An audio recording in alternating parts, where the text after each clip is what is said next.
Genesis 14. In those days, King Amraphel of Shinar, King Arioch of Elasar, King Kelordamer of Elam, and King Tidal of Goim waged war against King Bera of Sodom, King Bersha of Gomorrah, King Shinab of Admah, and King Shemer of Zeboim, as well as the king of Bela, that is Zoar. All of these became allies to the Siddim Valley, that is the Dead Sea. They were subject to Chedorlaomer for 12 years, but in the 13th year they rebelled. In the 14th year, Chedorlaomer and the kings who were with him came and defeated the Rephaim in Ashtaroth Karnaim, the Zuzim in Ham, the Emim in Shabah, Kiriathim, and the Horites in the mountains of Seir, as far as El Paran by the wilderness. Then they came back to invade En Mishpat, that is Kadesh, and they defeated the whole territory of the Amalekites, as well as the Amorites who lived in the Hazazon Tamar. Then the king of Sodom, the king of Gomorrah, the king of Admah, the king of Zeboim, and the king of Bela, that is Zoar, went out and lined up for battle in the Siddim Valley against King Chedorlaomer of Elam, King Tidal of Goim, King Amraphel of Shinar, and King Arioch of Elasar, 4 kings against 5.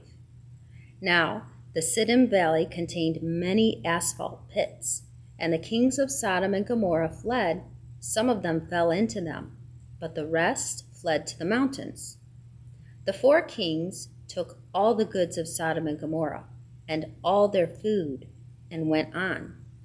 They also took Abram's nephew Lot and his possessions, for he was living in Sodom, and they went on.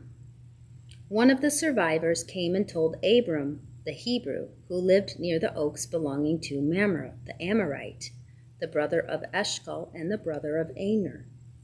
They were bound by a treaty with Abram. When Abram heard that his relative had been taken prisoner, he assembled his 318 trained men, born in his household, and they went in pursuit as far as Dan.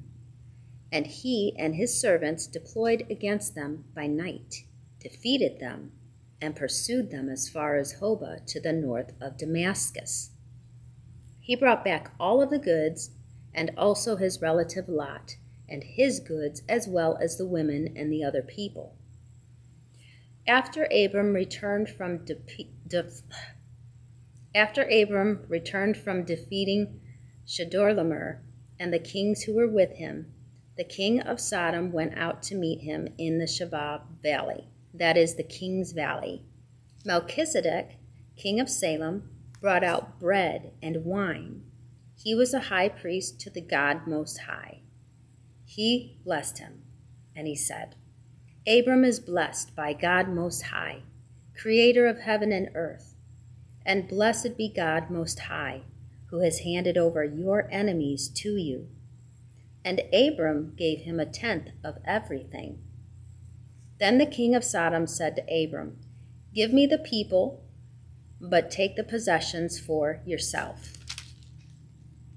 But Abram said to the king of Sodom, I have raised my hand in an oath to the Lord, God Most High, creator of heaven and earth, that I will not take a thread or sandal strap or anything that belongs to you, so that you can never say, I made Abram rich. I will take nothing except what the servants have eaten. But as for the share of the men who came with me, Aner, Eshcol, and Mamre, they can take their share.